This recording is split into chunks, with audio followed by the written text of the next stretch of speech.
Hey, everybody. Good morning. Welcome to Office Hours. Welcome, welcome, welcome. Thank you for joining me. I hope you're having a good Friday and I hope you had a good week. And let's get this party started. Office Hours, if you are not familiar with it, is Q&A, pure Q&A. I have no agenda for you other than to try and help. So any questions that you have, you can put them into the comments. And I'm also going to post an invite link here if you have something that you would like to discuss on camera, because it's longer, needs more context, more time spent in conversation back and forth. Maybe you need to share a screen, anything like that. You can use that link and you can join me on camera. Otherwise, if it's pretty simple, you can post it into the comments. I will also take a look at our community and see if there's any open questions there that I can answer. And we will do our best. So I hope you had a good week. Hope you have some fun plans for the weekend, or you're going to be cranking away on some work over the weekend, getting ahead. Either way, I like it. I also wanted to let you know about an app that I just have transitioned to that I am super excited about. It's pretty funny because I think on our last call, somebody was asking me about some sort of productivity tools, recommendations, things like that. And I had made the comment that I am actually very leery about switching to any new software under the guise of it will make me more productive. Just because, by this point in my life, I have gone through enough of these different systems, and the far majority of them have not made me more productive. They've made me maybe even waste more time, be more frustrated, or it was just kind of the same. I transitioned from one project management tool to another project management tool that was supposed to be some super duper new thing. And yeah, I got a little bit of benefit out of it, but that transition costs and learning a new thing, and especially if you have a team of people that have to transition with you, it just, there's a lot of overhead in that. So I'm leery of doing that. And yet, in the last week, I was analyzing, hey, where am I spending my time? And what do I feel like is bogging me down from being productive? And really the only area that was left in my workday and in the way I operate was email. I felt like email was just consuming too much of my time. It is, I've got emails from multiple companies. I've got a personal email that, I've signed up for a lot of things that are important to me over the years. I've had that personal email now for, God, I don't know, 15 years anyway. And so, of course, it just has tons of either things I've signed up for that are really not that important to me, newsletters, or it just gets a bunch of spam, because it's just been there so long and people know it, that type of thing. So anyway, I get 1,000 emails every day. And even though most of them are ignorable, I still have to go through and kind of process, right? And find, hey, what are the things that I can ignore? What are the things I need to pay attention to? And it just takes a little bit too much time for me, and was frustrating to me. So anyway, I just made the move to this Superhuman app. If you are not familiar with Superhuman, it is an app that was designed specifically, and that's not an affiliate link or anything like that, just good old URL. I'm just sharing this purely because it has already made a huge difference for me. And I know email can bog a lot of people down, so it may make a huge difference for some of you as well. It is an app. It says, you can see right there, save 4 hours per person every single week. That's its whole value proposition, is it's the fastest way to manage your email. And I've got to say that even with just a week of using it, that is absolutely true. Maybe even more than 4 hours. And not only that, but it's just, it's it's easier. It's just much easier. It's an actual standalone app on your computer and on your phone. It integrates with Gmail, integrates with Outlook. Um, and it was designed by this guy who's a little bit of a legend here in Silicon Valley now because of his approach to development and building businesses. He built the first Gmail plugin that went mainstream, and he was able to sell it then to LinkedIn for a whole bunch of money. And this is his next project. And it just, what they did is they just stripped out everything that's kind of unnecessary in the whole email system and just made it as lean as humanly possible. But it's also got AI baked into it, and it's got keyboard commands so that you're not having to use your mouse as much. And like I said, I've only been using it for like a week, so I'm just barely scratching the surface. And I feel like already it has made a huge difference in the amount of time that I'm spending, and also just the mental bandwidth of how I'm processing my email. It's just easier. I'm finding the important things much more easily, much more quickly. So there are very few pieces of software, HighLevel, Descript, this, ClickMagic. There's this short list, maybe a half a dozen to 10 pieces of software that I'm kind of like a raving lunatic fan of, that I tell everybody you should at least check it out. And most likely you should actually use it. This is going to have to go right up on that list now. It's been that impactful already. And so just thought I would share that with you to kick us off here. And hopefully that will be helpful to some of you. Okay. Son, best of luck. I like your honesty and your smart work. Thank you very much. And best of luck to you as well. Dawson, good man. Good to see you. Frederick Clifton, good to see you. Sean, Mike, awesome. Steve, great to see you. Has anyone integrated with Square yet for their POS system? I have a prospect that needs to use a barcode scanner for product sales. I have not. Hopefully somebody has and can help you. Frederick Clifton, thoughts, Mike, on Search Atlas for both inside of Go HighLevel and the full version? I can't say much, Frederick, about the full version because I'm not experienced with it myself. I will say that I think it's fantastic that they're integrating into HighLevel, because an SEO solution is something that, tons of agencies are asking for on a regular basis is, hey, what about SEO? What about SEO?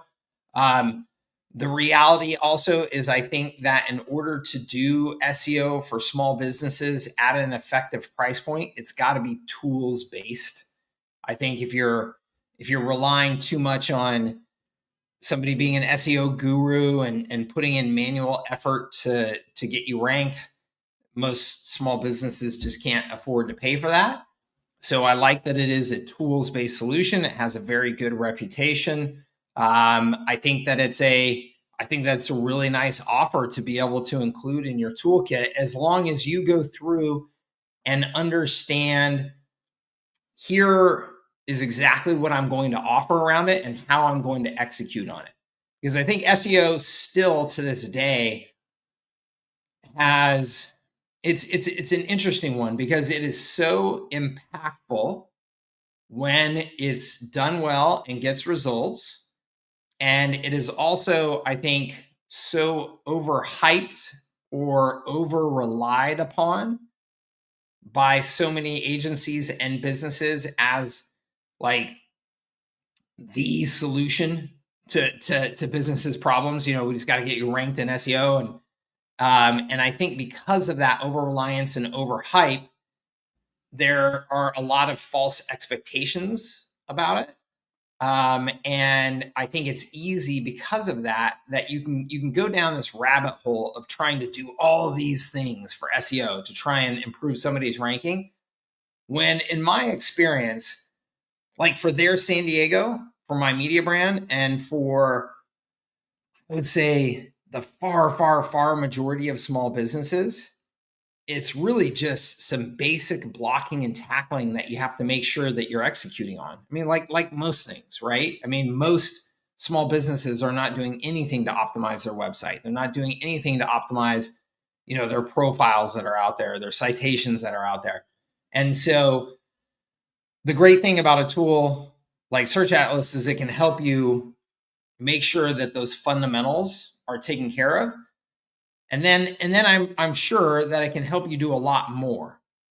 And I think that that's where the risk is in the a lot more, and not knowing where to cut that off and not knowing where to stop what is included in your service packages, because it can be easy to then just, like I said, just continue going. You go down this rabbit hole. It can be, I mean, you can spend as much time as you possibly want on SEO. There is no end to the number of things that you could do to try and be more competitive at SEO, right?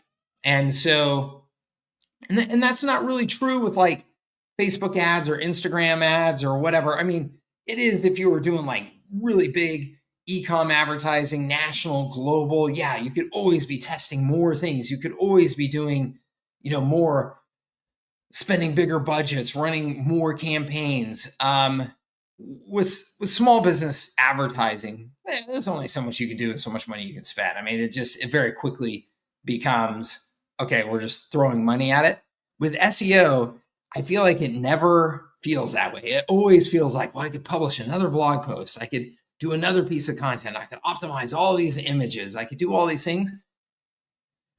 For most small businesses, the ROI will never justify all of that effort. It will justify the blocking and tackling to make sure that, yeah, you've got the fundamentals so that you are ranking.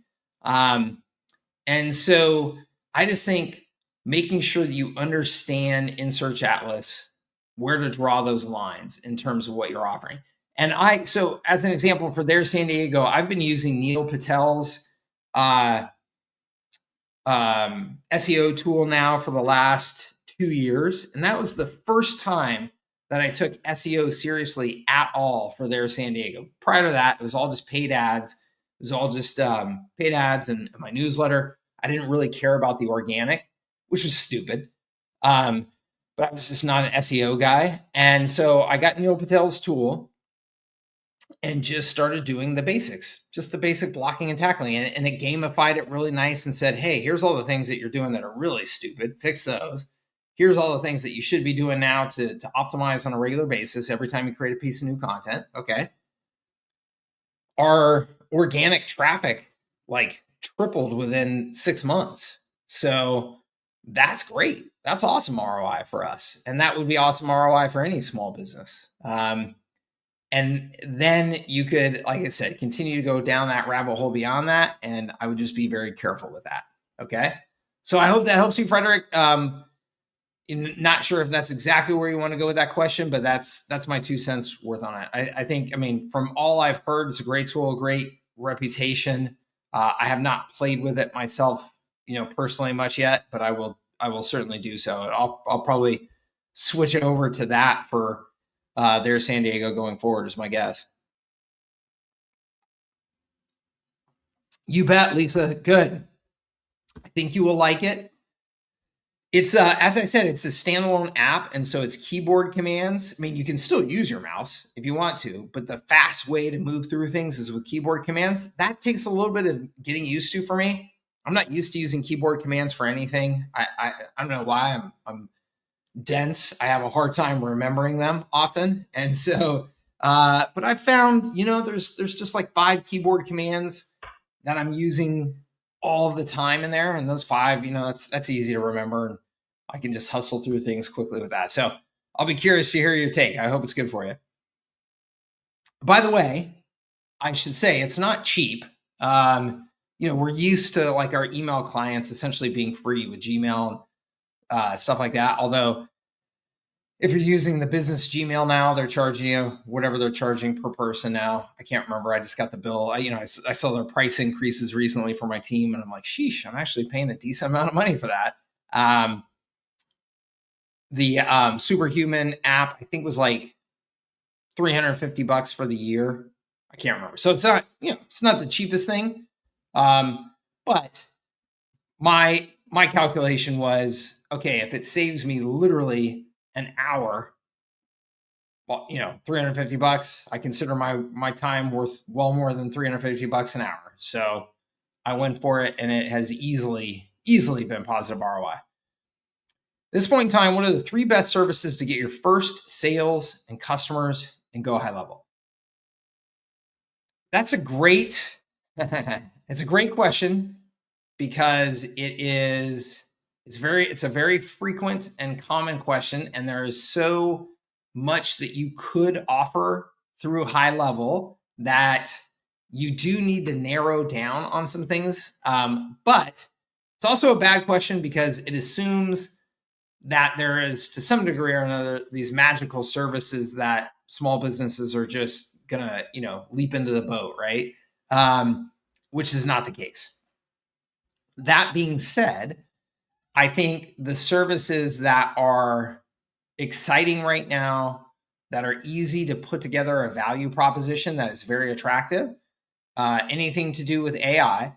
So the AI voice is a really fantastic service. AI chat is a really fantastic service. I still think, personally, anything to do with what I call the welcome mat services. So anything that you are creating lead capture on the small business's website. Most small businesses are terrible at doing any sort of lead capture. So you go to their website, and unless you go there and really want to buy something or really want to get in touch with them, there's no way of capturing your information. There's no way of getting you on a newsletter, that type of thing. So you can easily set up a variety of welcome mat things. You can do little pop-up opt-in boxes. You can do the AI chat. You can do live chat. There's a variety of things that you can put in place for that business, missed call text back, that are going to help them actually capture traffic that is coming to their business.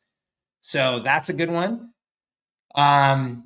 I still love, there's a bunch of them, so it's hard for me to just say 3. It also really depends on who you're selling to. I still love free websites as an offer. I will love that as an offer probably till the end of time. Most small businesses need a new website, so a free website is very attractive. Birthday campaigns, I think, are a super easy, very attractive service for many small businesses, whether you're using them for lead generation or loyalty or both, which I think you should use them for both. That's a very attractive, very easy to set up service. I think on a very basic SEO front, the citation services that you can offer, even if you're reselling, what's the resale service in? Oh gosh. Anyway, the resale citation service that you can offer, even if you're doing it as a resale, so your margins are a little bit lower, but it's getting you as a foot in the door, I think it's fantastic. Yext, yes, thank you. I don't think I've ever remembered the name of that damn service on the first time, so thank you. And then reputation, reviews can be a really good one. Obviously, if you look at what Clay is doing, he's been doing fantastic with just offering your first 50 reviews free. That one's really nice too. So you've got a lot of options, Dion. And I think what is most important is, out of all those options, you just pick a couple and stick with them and go. Because I know people having good success with all of those. The biggest issue you will face, Dion, I can tell you this right now because I've seen it 1,000 times, is you'll pick one of those, you'll go out and you'll try and sell for a week, and you don't get anybody that bites, and you'll go, oh, that service stinks. And you'll start looking for the next magic service, and you'll go out and sell that one for a week and don't get any sales. And you'll go on to the next magic service. And then pretty soon you'll run out of magic services and get, really frustrated and, I don't know, potentially go look for something else to do. The people who make any of these things work well are the people that just pick a couple of them, they nail the value proposition, they continue to pitch, continue to talk to people, go. They start to get momentum, they start to get proof, and it starts to get easier and easier and easier and just piles up. So that's the most important thing about those services. Okay. Josh, Dr. Dunn, love it. Sold with payment, one free site today and verbal confirmation on another. Love it. There you go. Free websites are a fantastic offer. Mike says, how do you describe Go High Level to your customers? Most people know what a CRM is, but that is only a small portion of what we offer. Thought? Yes, Mike, it's a great question. First of all, I very, very rarely ever talk about high level at all. But if I do, I'm saying that we have a marketing automation system. Okay. It's marketing automation technology, marketing automation system that allows us to power our services and make you and your team more productive and effective. And that includes these features, right? If I'm talking to them about specific features in line with my services and their business. But no, I do not ever say I don't ever lead with CRM. I can say CRM is one of the core components of it, right? But I describe it as a marketing automation system. And I think that's really important. I think that actually being labeled as a CRM is one of the few significant mistakes in HighLevel's history. And I don't even think it was their fault necessarily. I don't know. Actually, it'd be interesting to go back and see, were they as a company really hyping the CRM message? I don't know. Maybe they still are. But if so, I think that's a mistake. And I think that them being put into that mental bucket of CRM by businesses it will cost them, and it will cost you if that's the message that you're going out in the marketplace with, because lots of businesses already have CRM and they associate what CRM is with a limited set of capabilities that high level goes way beyond. So absolutely, Mike, you're welcome. I hope it's helpful. Yeah, serious, right? Yeah, Google, I think twice in the last just handful of months, they've raised our prices. It's like they're trying to throw in more and more AI, and then saying, hey, even if you're not using the AI, you're paying, right? So signing up through the link soon. Awesome. Thank you so much. Getting my LLC set up first. Does High Level have legal docs, etc., for clients when signing up? No. Yeah, you should just find templates, ChatGPT. My trick has always been I go and find a very established public company that has all their stuff online, like HubSpot as an example.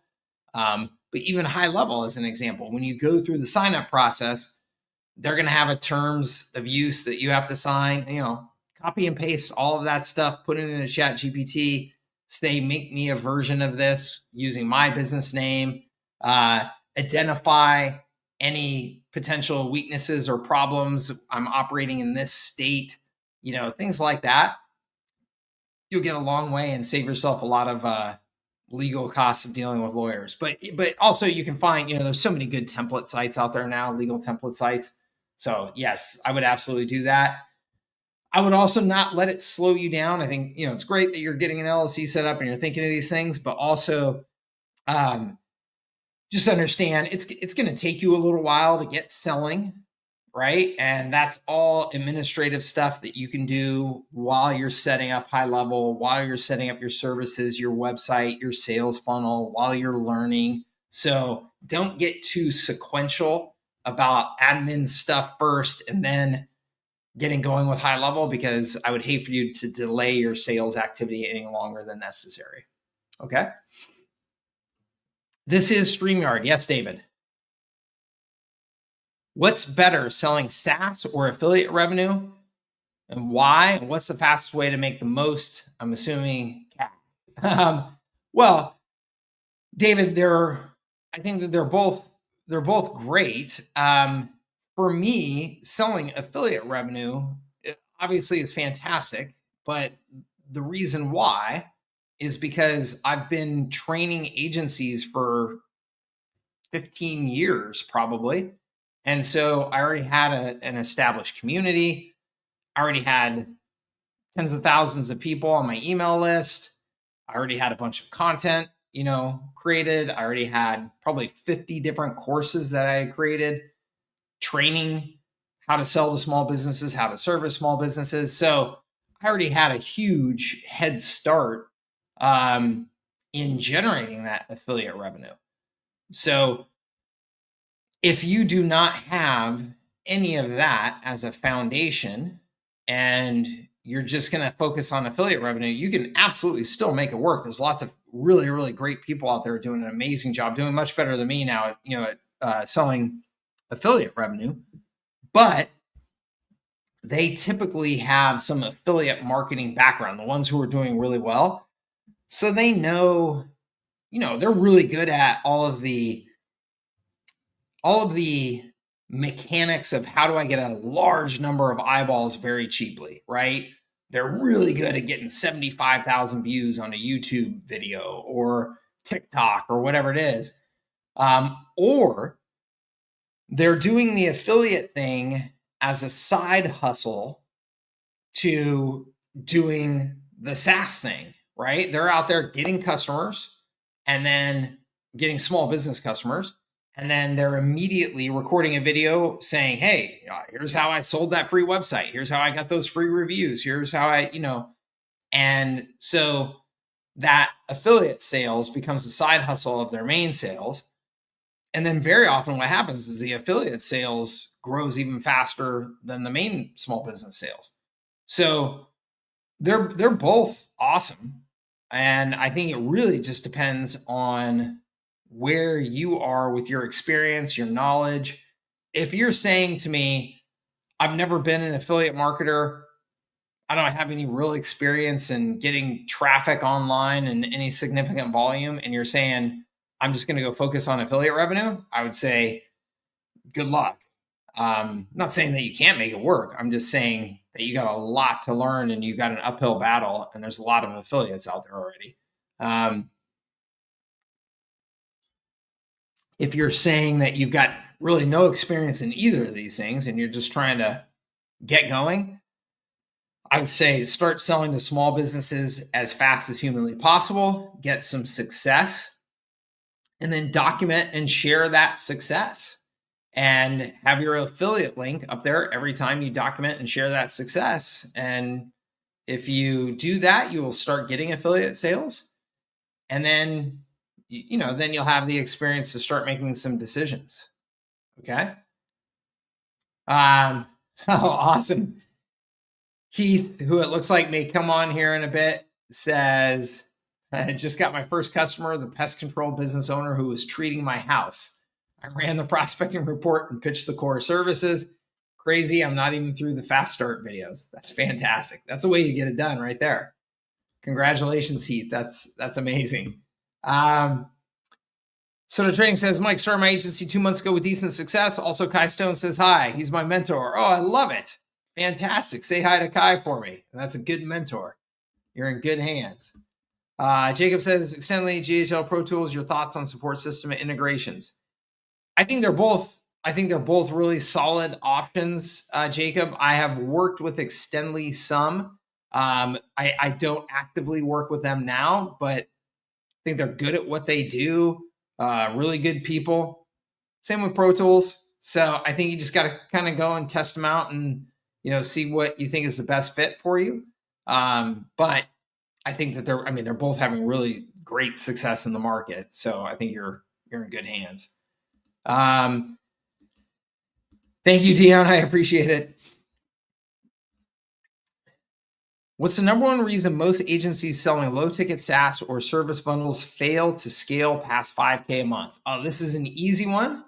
And currently at 1.3K a month in 2 months via Facebook ads. Nice job. So the easy one is that they do not make sales and marketing the focus of their organization. Okay. It is easy to get, you get going, You sell some accounts. Next thing you know, you're spending all of your time thinking about, how do I set up more accounts? How do I take care of these existing customers? Get caught up in doing some administration stuff. And the next thing you know, you're no longer spending 80% of your time on sales and marketing like you were. You've got to spend 80% of your time on sales and marketing. And that means that you will need to hire somebody pretty quickly to help you onboard new customers, set up new accounts, all that type of stuff that can be handled by somebody else. Nobody else is going to be the engine of growth for your business, especially in the very early stages. You have to be the engine of growth. And to be the engine of growth, you need to do the things that you're doing: running new Facebook ad campaigns, creating content, hopping on the phone and doing pitches, right? You need to be selling 80% of your time. 80, of course, is just a number I'm pulling out of my keister a little bit, but it's got to be the far majority of your time is spent on selling. We all are going to have some administrative work to do, but I tell this story all the time because it's one of my favorite personal experiences, one of the most impactful personal experiences I ever had. I call it the Harvard story. When I was building Everon, my IT services company, I got a lead from this company in Boston saying that we needed IT support for 35 people. And this is perfect. That's my sweet spot. That's exactly what we do. I see you're in downtown Boston. I'm just a few blocks away from you. When can I come and meet with you guys and explain to you how we do things and see if it's a good fit? And they said, anytime before 8 a.m. or after 5 p.m. And I was like, before 8 a.m. or after 5 p.m. I was like, that's called, not work hours, right? And they were like, yeah, you can come over anytime. I said, great, I'll be there at 5 p.m. on Thursday. Go over there at 5 p.m. and it was two guys sitting in an office in downtown Boston with computers and phones. And all they did all day long, I was confused. I was like, where are your 35 employees? And they were like, we're going to have them very quickly. And all they were doing from 8 a.m. to 5 p.m. is sales calls all day long. That's all they would do. Sales. After 5 p.m. and before 8 a.m. is when they did anything else. Administrative work, meeting with vendors, whatever it was, happened outside of those hours because they knew that they had between 8 a.m. and 5 p.m. to reach 95% of their potential customers. And they knew that they were the engine of growth for their business, and that was all they did. And I admired the living shit out of it. And it made me mad because they were guys from the Harvard MBA program.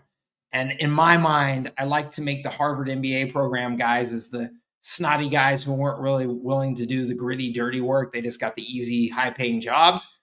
And they were gritty and getting after it, man, in a way that they had so much discipline that I just really respected and admired. And that's, you got to treat your business something close to that, especially in the early days. And you should blow past 5K a month really, really quickly if that's what you do.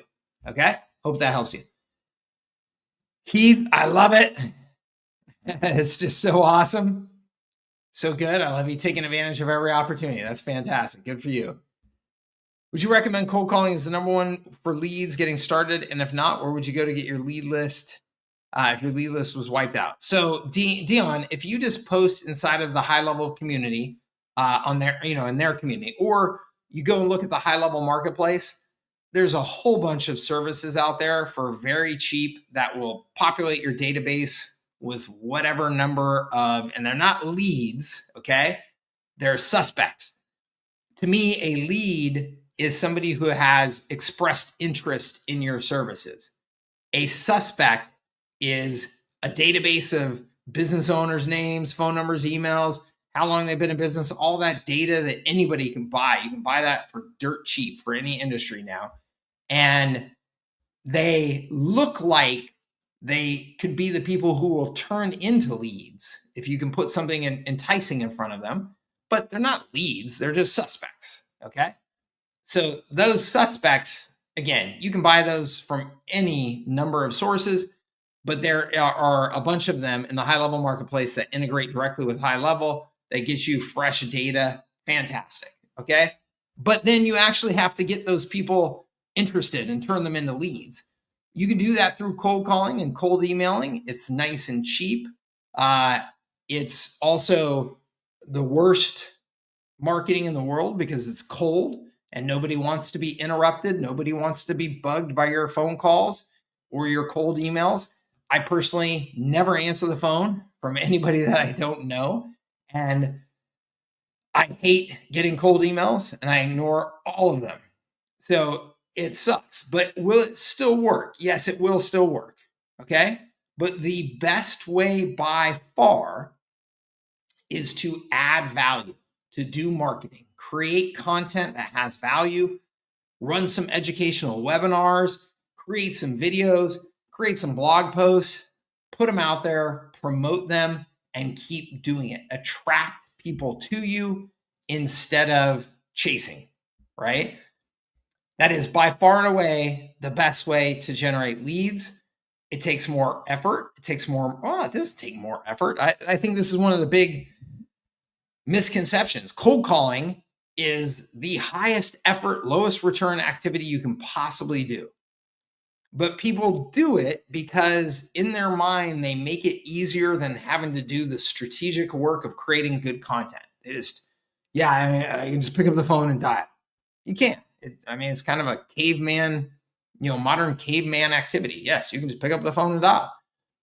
But if you actually create a piece of content, that is an asset. I have YouTube videos that still get thousands of views every month that I made years ago. And they're still getting me people onto my list to buy HighLevel. I made them years ago.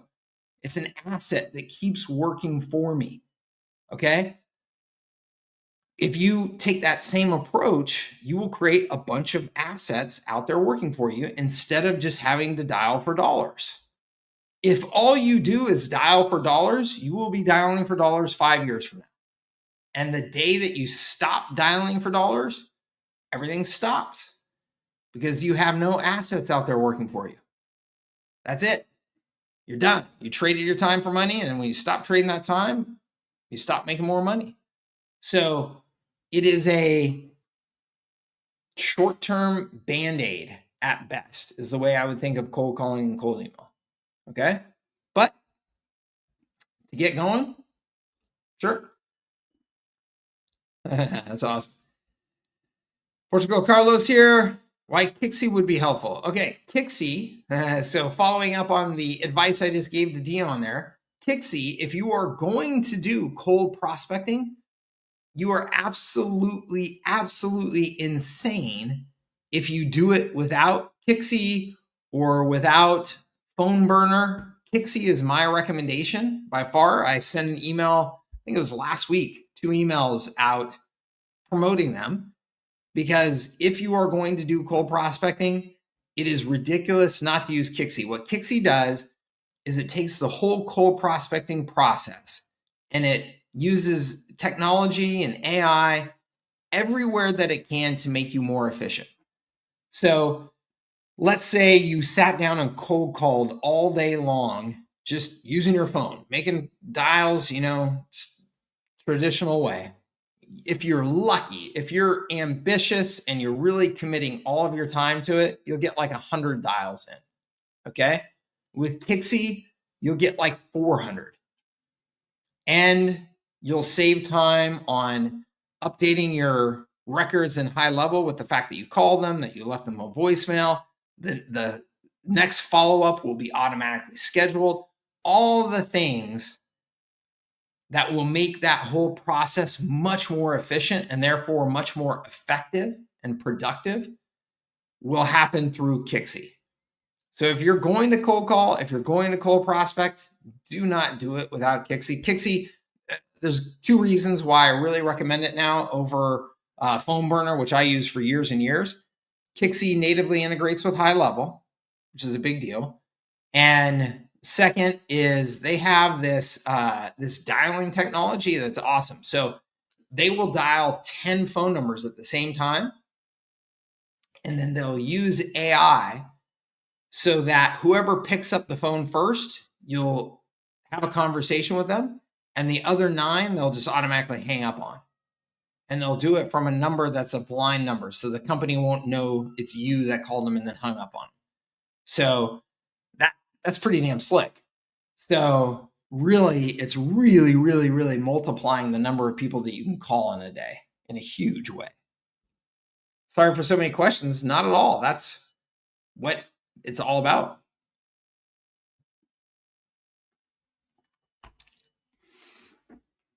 So this is an awesome question. Hold on, let me pull up my visual marketing and visual prospecting scorecards for you, and I will show you what you should be doing. Okay, so let's start with the visual marketing because it is more robust.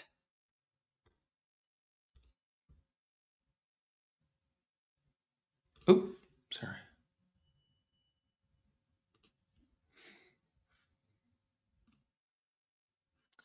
Okay, so this is my visual marketing scorecard.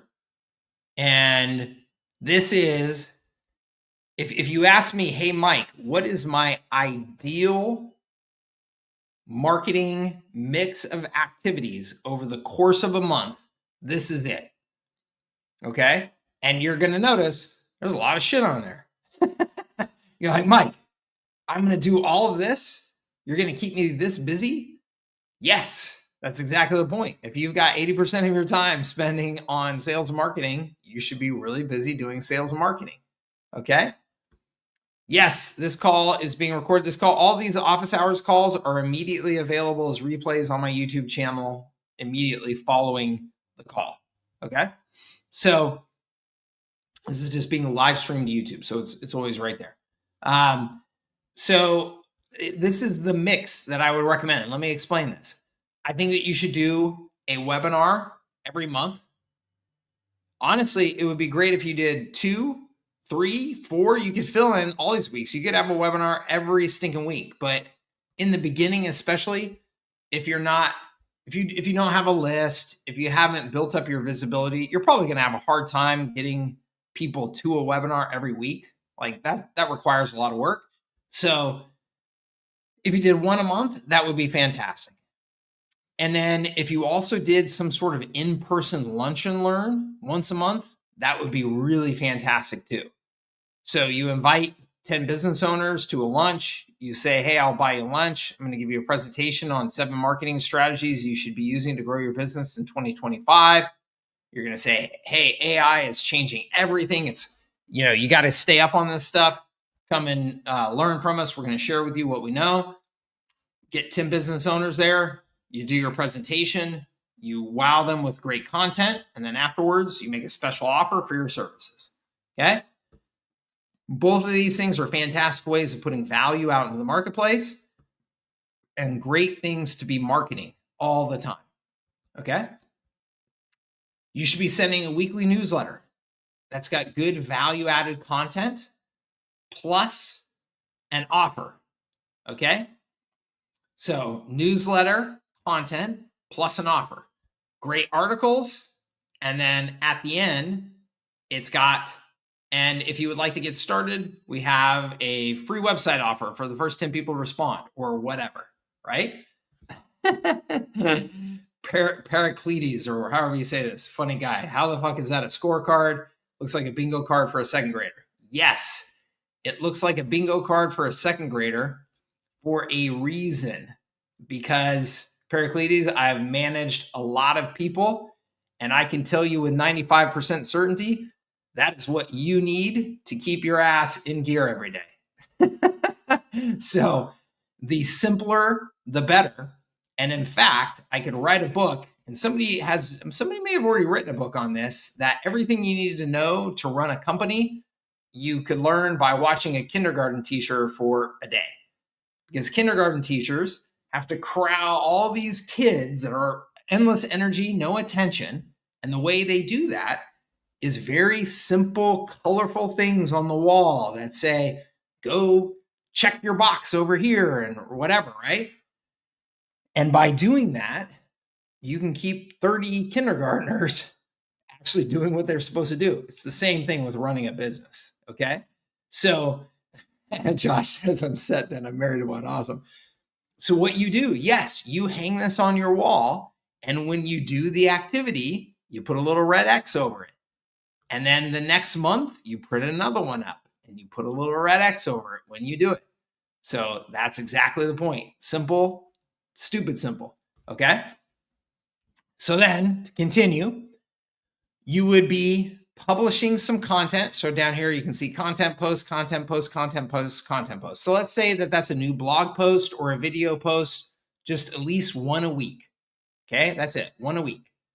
And then up here, running ads to that content, $5 a day to each of these posts, so that these are actually getting visibility, because you probably will not get much organic visibility, especially in the beginning. Okay, so we use some $5 a day ads. It's my Prime the Pump system. You get it in all my training. And then that's buying you some visibility. Also, ads to Relationship Bridge. That's the second part of my ad strategy. So essentially, this is retargeting ads that are then keeping you in front of anybody that has showed interest to help build a relationship with them, build your brand, build your credibility, stay in front of them. All right. Ads also to your Lunch and Learn, ads to your webinar, and ads to offers.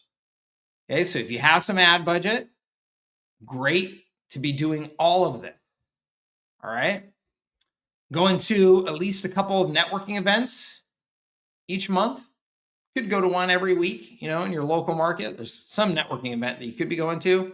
Just getting in the habit of introducing yourself to people, giving your elevator pitch, refining that pitch, seeing what actually gets people to respond to you, right? The more you practice that, the better.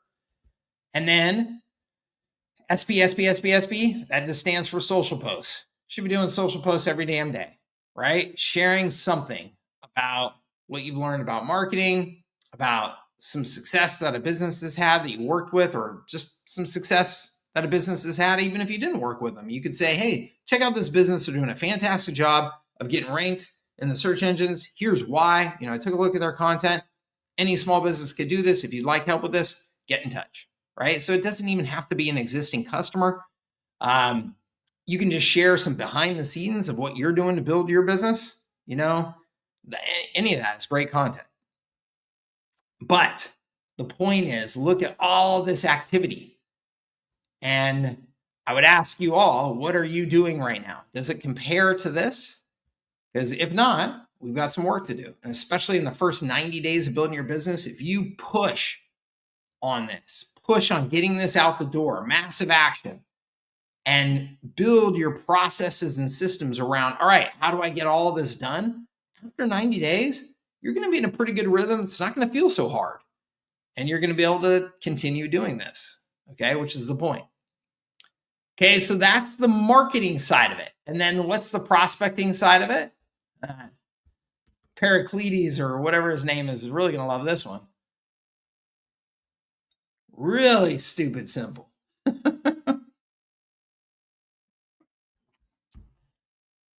Make 100 calls every damn day, or 100 touches, I should say. Okay, because I really don't care. Cold calling to me, like I said, it's the ultimate caveman activity in today's world. I really don't care if you're making a bunch of cold calls. Cold emails, a little bit better because at least they're scalable and don't take all your time. Cold social messages or warm social messages, right? Even better, right? If you look at their San Diego account, which is my marketing account in San Diego, and I look at the DMs, and I've got hundreds of messages from local businesses because I'm sharing content all the time. I'm tagging them in content. They're tagging me in content. Super easy for me then, to make some warm outreach to all these businesses in the DMs. And hey, nice connecting with you. I'm going to stop by your business Tuesday afternoon. I hope to say hi. Are you going to be around? Whatever. Warm contact, even better, because you're generating all that activity with your marketing. You're going to start having warm contact to make instead of just cold contact. So Make contact with 100. Make 100 contacts. Does that mean you're actually getting a response from somebody 100 times? No.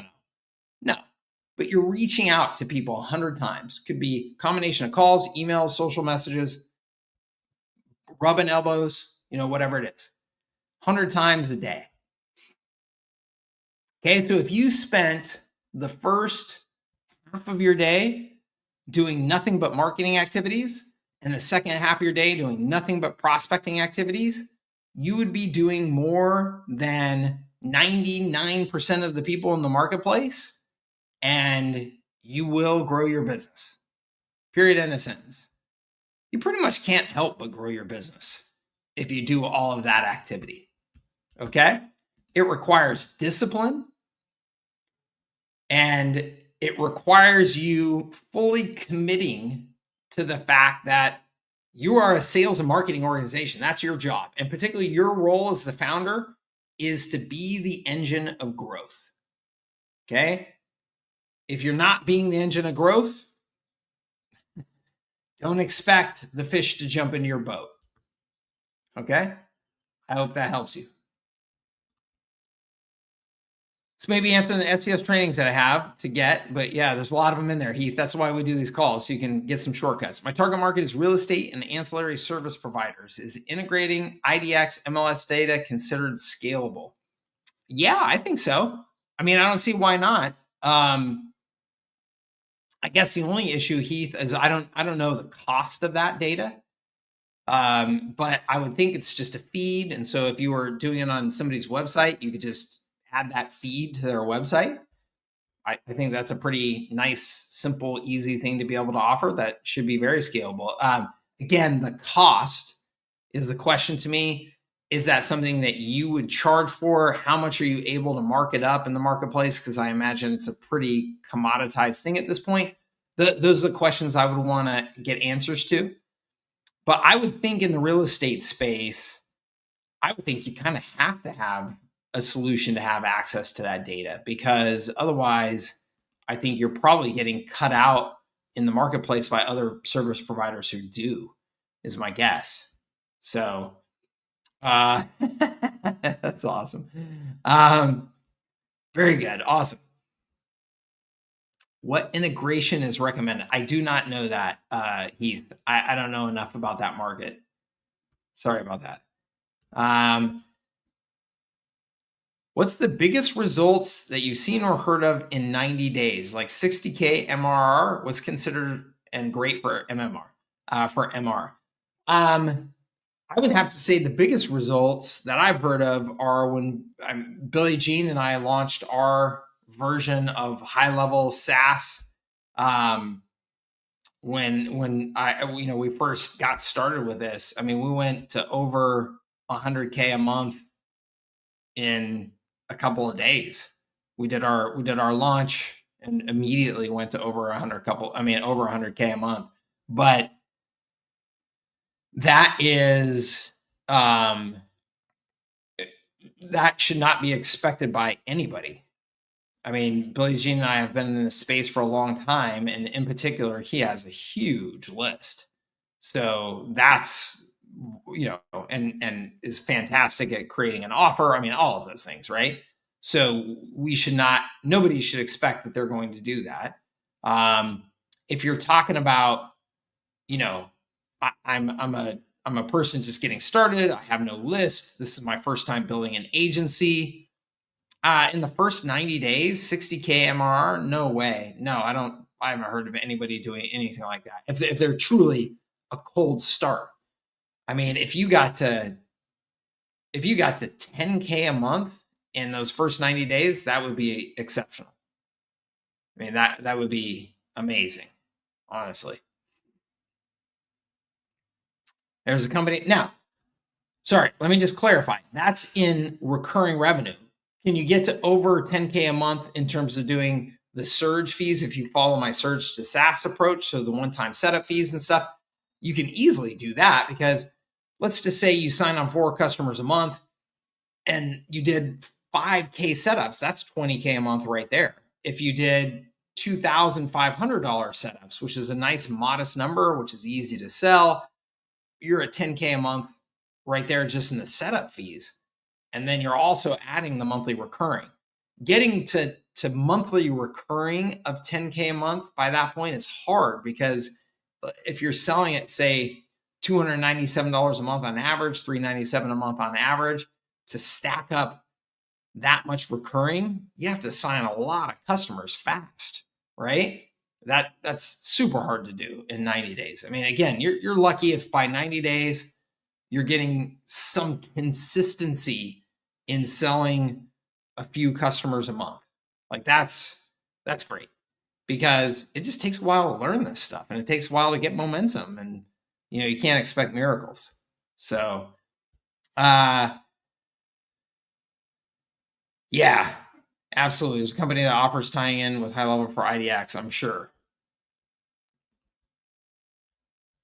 Good questions, everybody. Good questions, good comments. Good busting my chops, Pericles. Got it. They are called Realty Candy. Cool. They did a podcast with one of my HighLevel guys. Realty Candy. Cool. Clever name. Dawson, my man, you ready? How are you, sir? Good. It's Super Dawson. It's a bird. It's a plane. It's Superhuman. I love it. Yeah, sure. That's fantastic. How's it going? Great. Good. I was just wondering, can I have a moderator wrench for your chat channel? What the hell? What, so you can get in there and harass people? No. It's I'm a moderator. I'm a moderator on YouTube for 7 or 8 channels, Oh, and are they you have really? over 2,000 subscribers each on average. Oh, So that's cool. I could post links if you want me to post links. I can moderate the chat for trolls, and it's just a kind of way to build up trust and credibility. Yeah, I dig that. How do I do that? I am not sure. I just think maybe in the creator settings, you can issue out wrenches. It's like you can. Huh. I'll take a look. I like the Okay. idea. Yeah. Yeah. I love it. Thanks, man. What's your update? How are things going? Oh, wait, by the way, that reminds me, we just passed 14,000 total subscribers on the channel today. That's awesome. Thank you, everybody. I love it. All What's right. your update? My update is I did the. I just remember from what happened yesterday. Yesterday that there was a ribbon cutting at, it's called the Magnificent Women's Market. So it's an extension of the business center I go to where I have my office. They opened up a brick and mortar place where women can sell goods from idea to market in one place. Oh, cool. And the mayor was there, and they had a lot of big players in town. So I said, okay, I'm going down there. I'm going to rub some elbows. I asked the mayor. I said, can you call James Cameron? Like, that'd be so cool. He's like, no, I already tried calling him a few times and he won't answer me. Okay, Well, hey, whatever. don't ask, don't get. I like it, man. It's a good bold call. Yeah, cold call him. No, and then a couple years ago, I tried to do a distribution deal with it's called the Niagara Parks. It's the premier outlet for all of the tourist areas in the area, where they supply products, and Yeah. they supply them to all the vendors and all the companies. And I just totally bombed that pitch. So in May, I'm going to have another chance. I met the CEO of Niagara Parks and the main retail and attractions distributor, because it was a significant event yesterday. So I got her business card, and in May, I'll put a better pitch together, and hopefully I can bring my photos into a larger distribution. That's awesome, man. I love it. Getting out there and rubbing elbows, getting active. Mm-hmm. Activity equals sales. At some point in the future, activity equals sales, right? There's oftentimes a delay between the activity and the sales, and that depresses people. That gets people screwed up in their head, because they think, oh, I just did all that effort and I didn't get sales, and they beat themselves up about it. But it's realistic that there is a delay between activity and sales. The big mistake is to stop the activity, right? Mhm. You got to just keep the activity up. Let's say that there's a 90-day sales cycle. And so you do activity on day one, and you shouldn't expect a deal until day 90. I'm not saying that you wouldn't get a deal before that. I'm just saying that if that's the typical sales cycle, then activity day one, sale day 90. Mhm. If you do activity day two, you're going to get a sale on 91 as well. And day 3, 93, day 4, 94. And it's going to keep going like that. And that's when your business gets momentum. The problem is people do activity on day one, they get frustrated, or they do 1, 2, 3, 4, 5, 6, and then they Mhm. stop. And they start looking around for different things to do, different special services that are going to have pixie dust. They're going to make everything easier. And then they kill a month of goofing around doing that. And then they have a big gap later on in their sales cycle when they didn't need one. And that kills your business. It kills your momentum. I will never forget. I tell this story because I remind myself, It's but it's true. so Yeah. important to remind other people as well. I will never, ever, ever forget at Evron, my IT services company, I built that sucker pure cold calling. And I have to say, I'm proud of myself for this. Even back in that day, day one, I started doing a print newsletter. I didn't have 2 damn nickels to rub together. And I Mm. literally would print a 12-page newsletter on newspaper stock, and I would mail it out, cold mail it out to small businesses. I bought a list of all the small businesses in the area, and I would cold mail them this newsletter saying, here's the IT strategies you should be doing at your small business. Here's how you can save on Microsoft licensing costs. Here's, whatever, anything that I could, any content that I could think to create that would be valuable. I would just mail that damn thing out the door. It's actually not very expensive to mail cheap newsletter print, newspaper print. So I did that, and it was about 18 months later, 18 months. Everybody needs to hear this. 18 months later that I got the first inbound call of somebody that I had never heard of saying, hey, we're looking for a managed service provider to help us with our IT. And I was just like, what the F?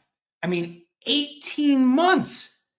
And my team, we all jumped up after the call, and we were all like high five, and we were like, holy shit, an inbound call, because we had never had an inbound call. All we did was cold marketing and cold prospecting, and we got an inbound call.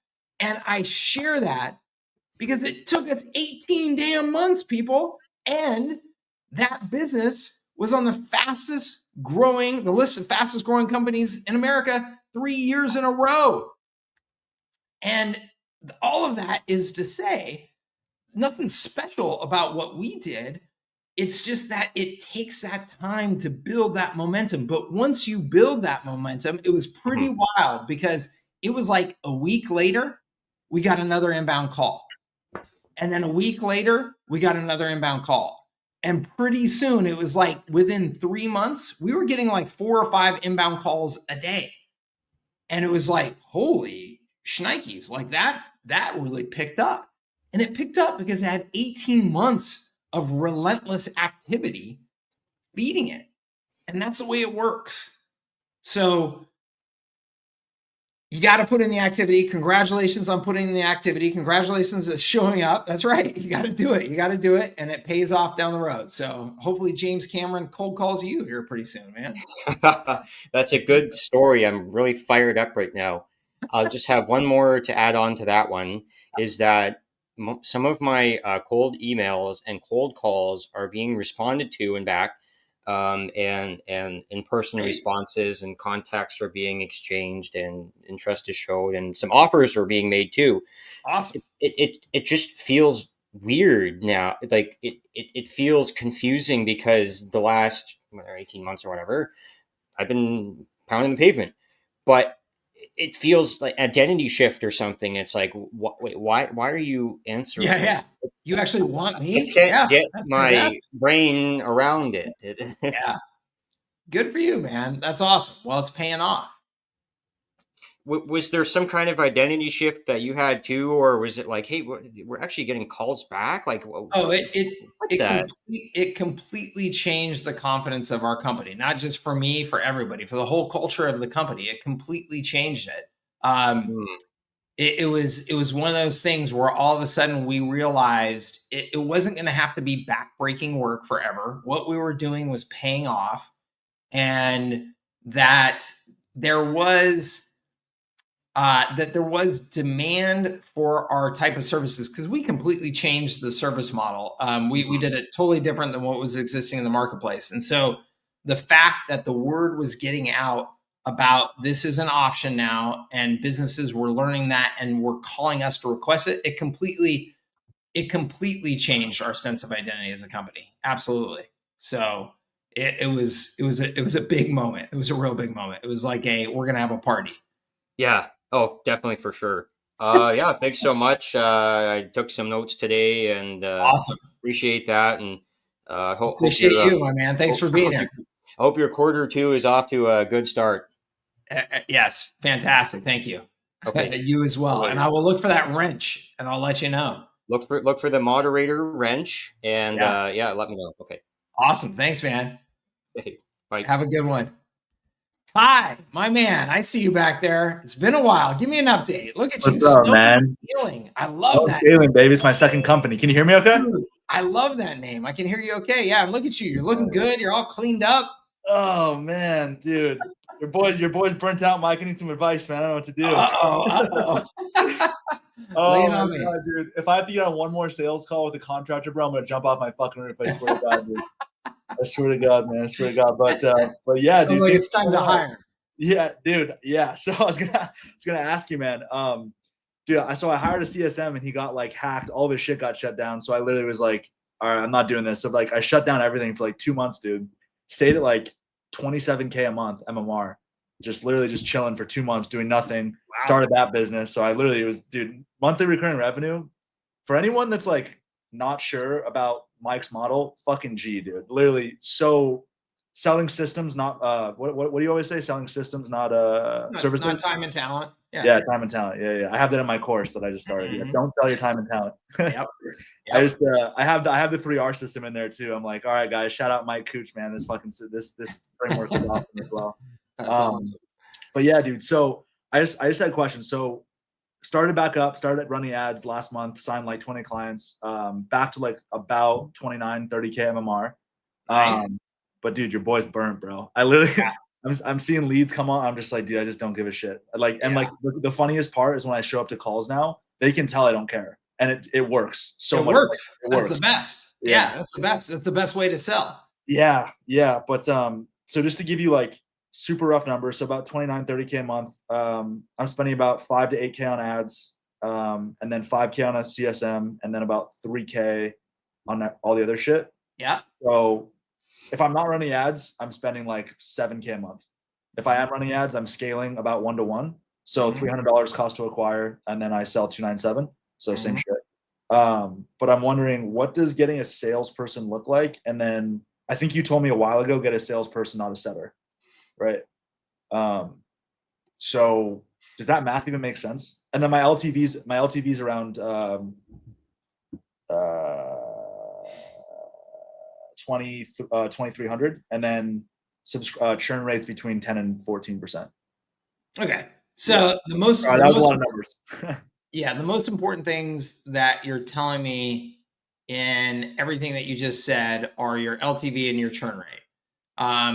You want to get that churn rate down, and you want to get that LTV up.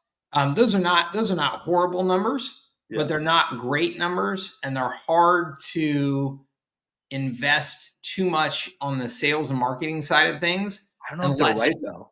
What's that?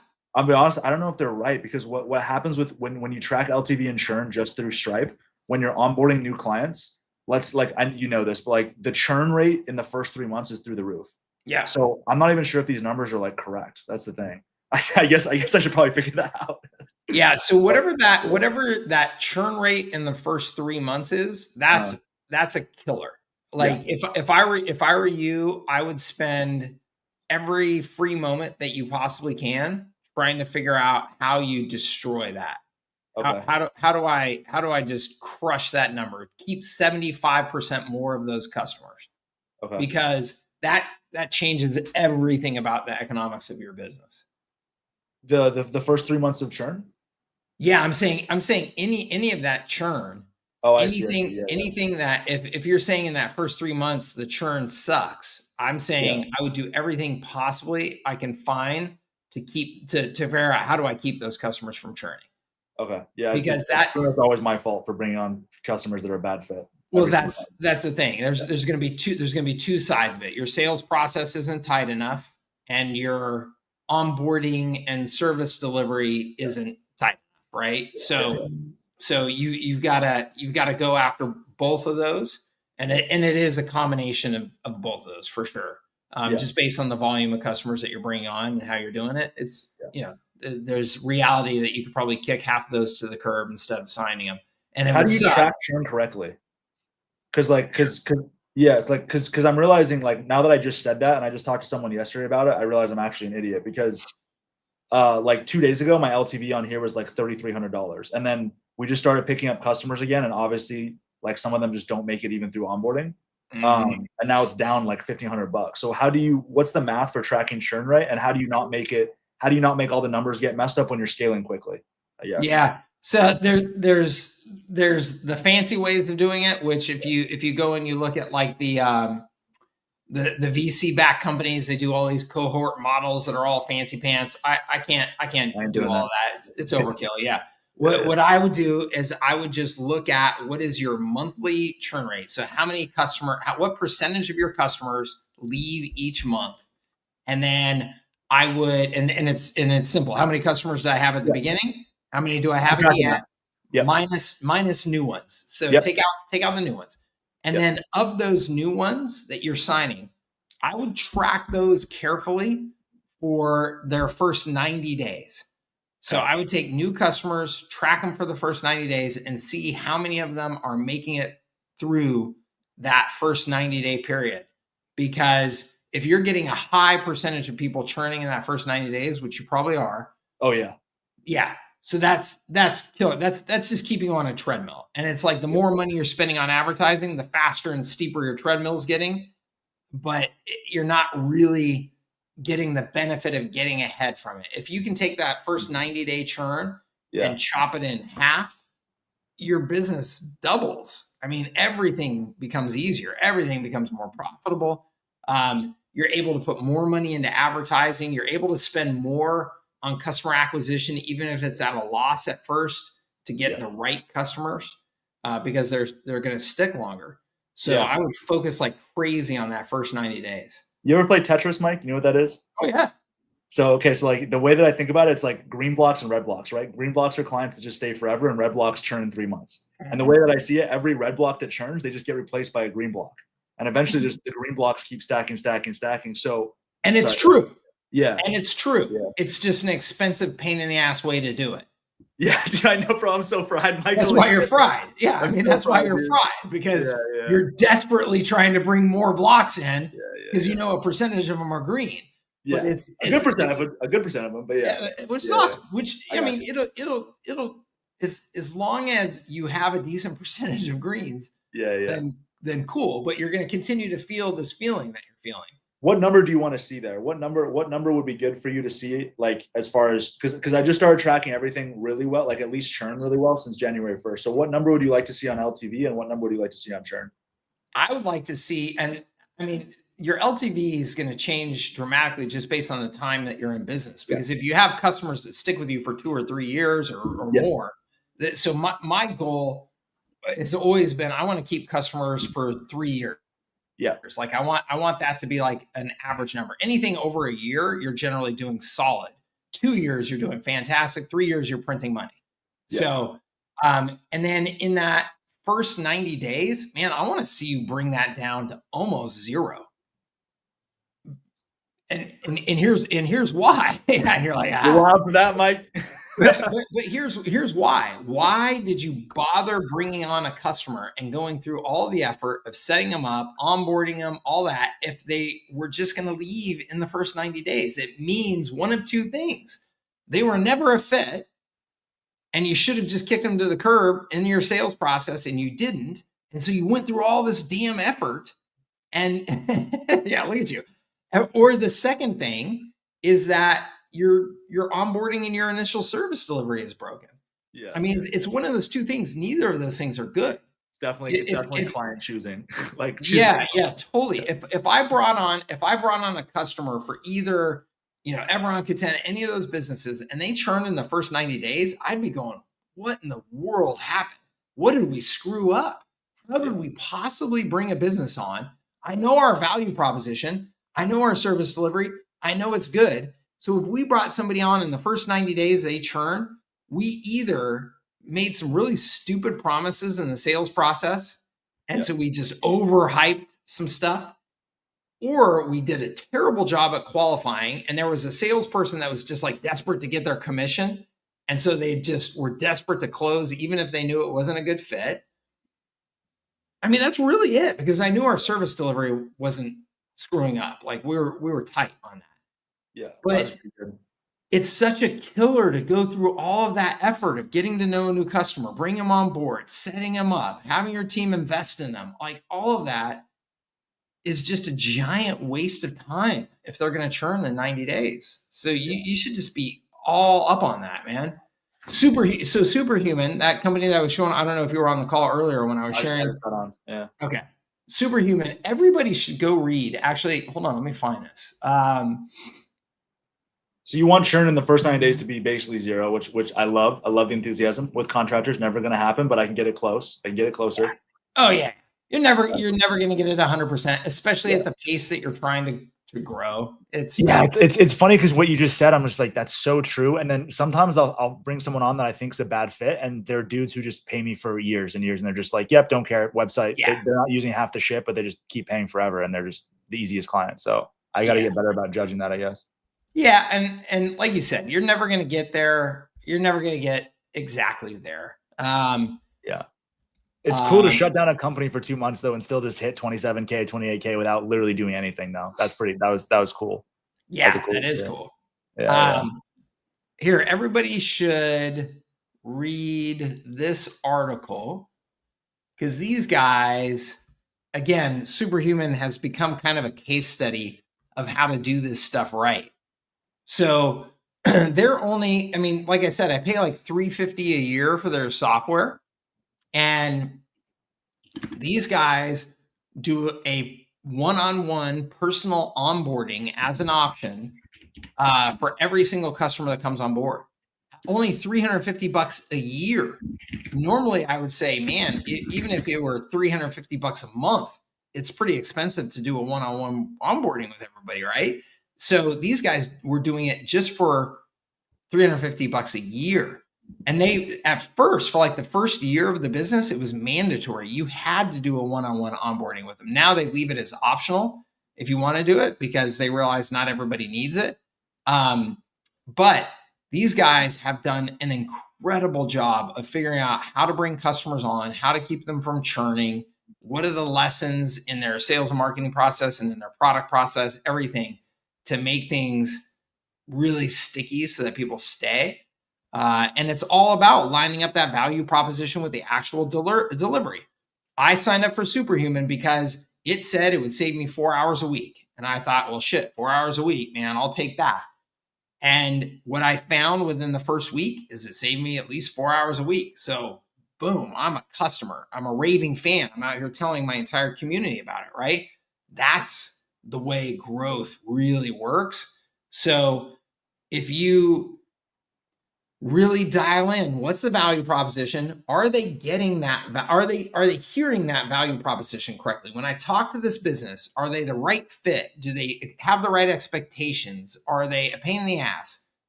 All of that. If they don't fit, you kick them to the curb. And that takes discipline. It takes discipline to say no. It takes discipline to not get the high of closing a deal, right? Because I know you get high when it's like, oh, I closed the deal, Like I do too. That's entrepreneurship. That's sales. But then when they churn 60 days later and you went through all that effort and you're burning out, sucks. It's true. So, no, dude, I'm getting better now. Sometimes I'll get on Zoom calls. It'll be 5 minutes. I'm like, this ain't happening. I'm fucking out of here. Yeah. It's getting better. That's good. But yeah, I got you. Okay. That's real good. Cool. Yeah, by the way, the issue has been the same since day one. It's them coming and being like, I need leads, and me saying like, okay, website and Google reviews, the outcome is more business, but I can't guarantee leads. And then they just say, okay, cool, $300, and then they still expect leads. Same shit.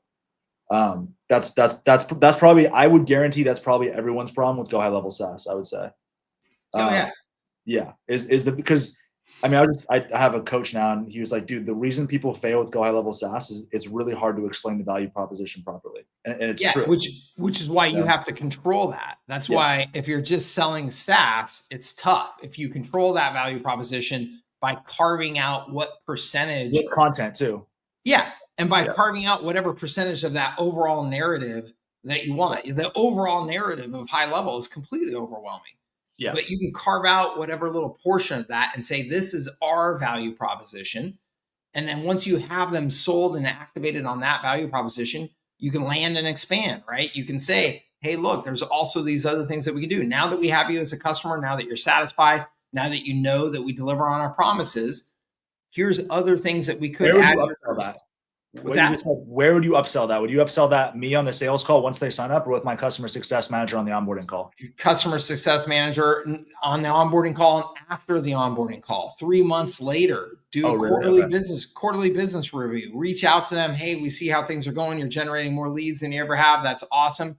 You mind if we take a few minutes to share with you some of the other capabilities that we have? And then hit them with like payments and calendars, and then upsell them like an extra. So payments and calendar. Hey, by the way, fucking Bobby, I know you're doing well. Can we get on a call? I can show you payments and calendars. Boom. They start using payments and calendars. Yep. You hit them with a one-time setup fee. Because what you're saying now is, how do we increase the LTV of each client, right? Exactly. You take them from being a $297 a month to a $497 a month. Yeah.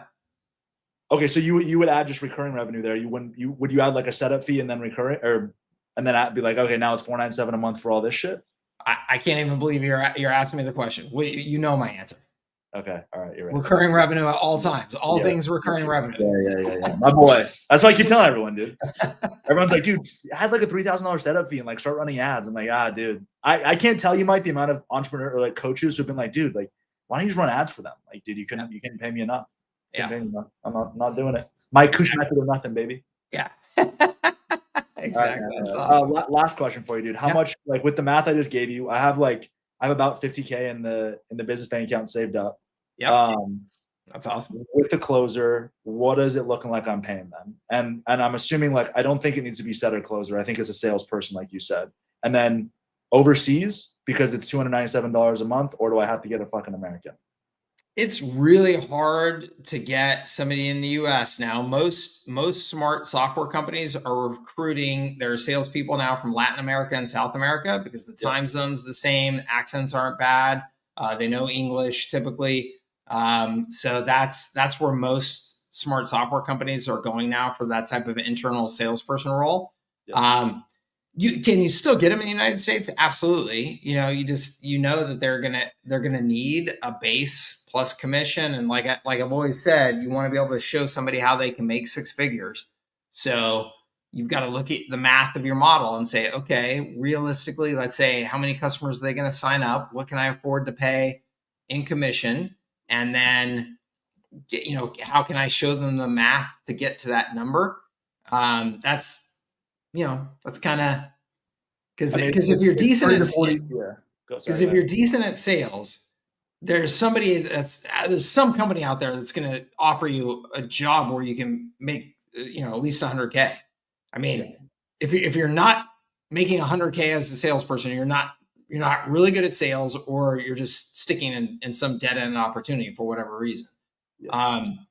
So, you've got to be able to show those kind of numbers to keep people.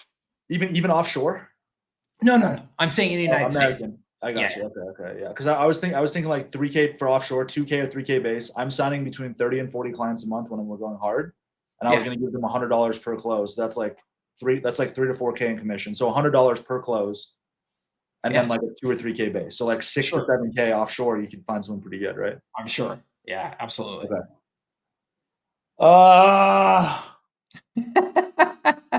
Dude, I just don't even want to train a salesperson. It sounds like so much work. David says, how long did it take you to get to 27K MMR? Dude, it took me like, a little over a year to get to 20K. And then I've been stuck at 27K MMR for like 4 months because of so much internal shit. So when you scale fast, like how Mike says, something always breaks, always. So like if you look at my Stripe, it's like 30 customers this month, next month, like 5. 30 customers this month, next month 5, because everything breaks and then you have to adjust to the break and then you just keep scaling. But this shit's fucking hard, man. Really yeah. is. With service businesses, with an e-com business where you're selling widgets, it's not hard to get much bigger numbers faster because you're just selling a widget. You're just packing the same widget in a box and sending it out the door. Yeah. That doesn't mean that the economics are going to work. Not all, e-com can be a tough racket. But on a service business, you're taking care of a new relationship. Every time you bring on a new customer, you're taking care of a new relationship. And the faster you scale that, as you said, the more breakage there's going to be. I mean, you just can't do it. It's like you got 10 girlfriends all at the same time and you're trying to take care of all of them, like. Oh yeah. Fucking my customer success manager's laughing his ass off over there. Mike gets it, dude. Mike gets it. I'm on your side, customer success manager. I'm on your side. When you were like, yeah, man, you're gonna have to do all this work and manage new client, and I'm like, I ain't got to do that, but my boys got to do that. Well, somebody has to do it. The point is, there's a human being doing it, and it's hard work. No, dude, trust me, I used to do every one of them. For anyone who's trying to scale, bro, I've literally been coming on Mike's calls now for like a year and a half, dude. Awesome value. I bought Mike. I think your course, what is it? Scaling with Services at Scale. Services to Scale. Yeah, that was like my second course I bought. Like it was really solid, dude. Really solid. Awesome. Yeah, I literally followed. That's how I figured out the content system, dude. That's awesome. That was super helpful because now I have dudes hopping on calls. They're like, yeah, I've seen you, love it, love your no bullshit approach. Like, got some questions, but every time they show up to the call, every time they've seen my content, they've seen my testimonials every time. Yeah. So super awesome, key. Yeah. I love it. Yeah. Yep. Love it, my man. Awesome. It's dude. good to see you, dude. I'm glad to hear things are going well. I mean, I know it's painful, but that's good. Yeah. It's good pain. Growth problems are good problems. They're a lot better than shrinking and dying problems. Oh my God, dude, so much. It's never been harder than 0 to 3K a month. I tell everyone that. It's like that's the hardest part is pulling the train out of the station, as you say. Yes, absolutely. I wish everybody that's just getting started, please hear that over and over again because it's gonna take. Shit's brutal. As I always say, pushing the train out of the station. You got to imagine you've got this big, heavy train loaded up with passengers and cargo. It takes so much freaking energy to get that thing moving down the tracks. But once it's moving down the tracks, a lot easier to maintain and accelerate. So you just got to expect, that first period of time, it's going to be brutal. And you got to push and you got to push and you got to not quit. Yeah, just for anyone else listening too, it took me like 5 months to get from 0 to 4K, and then it took me 2 months to get from 4K to 13K. So like literally just do the math on that, right? Like my business like quadrupled in like 20% of the time that it took to get to the original spot, right? So that's awesome. I love it. I love it. All right, Mike. Well, dude, I'll hop on here when I'm at 50K. It'll probably take me like 3 months, but I'll be back. I love it. It's good to see you, sir. All right, brother. You're gonna go to the Go HighLevel Summit, right? Of course. All right, those motherfuckers better give me my award, otherwise I swear to God. I'll see you there. All right, brother. Have a good one, Doug. All right, man. You too. When creating Facebook content, should you do it on a personal page or create a group? You should do a business page. Yeah. And also, I mean, do it on your personal page as well, because you'll probably have a lot more relationships on your personal page, a lot more people paying attention to that at first. So do it on both, but you need to set up a business page. Otherwise you can't run ads. So set up a business page. You don't need a group. I mean, you can start a group. It's work to get people into a group and maintain that group. Building a community is a lot of work, not necessary. But you should have a business page, and then share on your personal page too. Don't share everything. Don't share every blog post on your personal page, but handful of times a month, share on your personal page. Hey, I'm working on building this business. Here's the latest thing from anybody who's interested. You could go check it out. Just like continue sharing your story with your personal contacts as well, because those personal contacts, there's a lot of them out there that will, want to support you. Okay. At what MRR should you get a VA? What monthly recurring revenue should you get a virtual assistant as soon as you can possibly afford one? There's a lot of stuff that you're doing that is not worth your time. So as the saying goes, if you don't have an assistant, you are the assistant. I always keep that in mind. Anytime I anytime I know I'm doing a bunch of dumb stuff that isn't worth my time, I'm like, I'm the assistant. So yes, get one as soon as you can possibly afford it. Also, what courses and other information do you have now, and where can it be found? Dion, if you just go to servicesthatscale.com, and you will see a products tab on there. And so you can go and check out all of our products on there. You can check out everything about us on there. But if you want to go straight to, hey, what do I get if I either sign up for HighLevel with you or I upgrade my HighLevel account through you, then go right here. And that's servicesthatscale.com/HighLevel bonus. That will tell you about my high leverage agency program, which my high leverage agency program is really my core offer that I would want everybody. I want everybody in that. I mean, anybody who subscribes to any of the philosophies that I've been sharing and the lessons that I've learned, that I've been sharing on this call, I would hope that you would get into high leverage agency and just focus like crazy on that.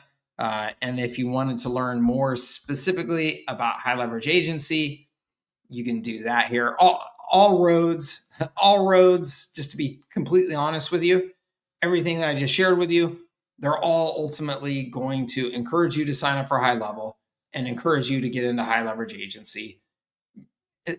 Simply because I really, truly, honestly believe that if you are going to do this business right now at this time in history, that those are the two best things that I can possibly point you to. I really believe that. And hopefully you can tell with my integrity of, I do believe that. And I think that they are incredibly valuable resources. How often are office hours? Every week, typically. Sometimes they don't happen every week because of my travel schedule, but every week. Awesome. I love it. Top 3 low-cost effective marketing strategies to acquire clients. Content.